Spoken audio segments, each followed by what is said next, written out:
Tällä videolla jutellaan siitä, miten toimia, jos harrastusporukan lapsi tai nuori sairastuu vakavasti. Mun kanssa keskustelemassa on psykologi Emmiina Ristolainen Yli-Nikkilä. Moi! Moikka! Mitä sun mielestä kannattaisi huomioida, jos harrastusporukan lapsi tai nuori sairastuu vakavasti?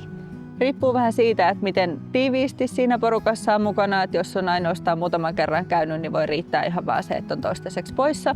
Mutta mitä tiiviimpi porukka, mitä tärkeämpi osa se on sen lapsen tai nuoren arkea, niin sitä tärkeämpi olisi, että harrasteporukka olisi yhteydessä ja heille kerrottaisiin, että nyt lapsi on sairastunut ja sen takia pois. Ettei tule mitään ihmeellisiä kysymyksiä tai ettei kaikki pommita sitä lasta kerrallaan, että missä sä nyt oot. Että jotenkin voisi yhteisesti siitä kertoa, mutta ylipäätään se, että hänelle sitä kerrotaan, mutta otetaan myös silti mukaan porukkaa.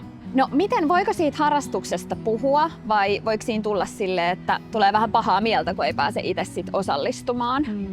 Varmasti harmittaa, kun ei pääse rakkaan harrastuksen pariin, mutta mä ajattelen kyllä, että paljon pahempi on se, jos ei kuule yhtään mitään niistä tärkeistä ihmisistä ja jää kaiken ulkopuolelle. Et silleen musta olisi tärkeää, että kerrotaan niitä treenikuulumisia tai tulevia pelikuulumisia, laitetaan vaikka video tai soitellaan sieltä, jotta tulee sellainen olo, että hei, mä oon yhden osa tätä porukkaa, vaikka mä en just nyt pääse paikalle. Matalalla kynnyksellä voi olla yhteydessä. Joo, just näin, mieluummin niin päin. Kiitos Emmiina. Kiitos.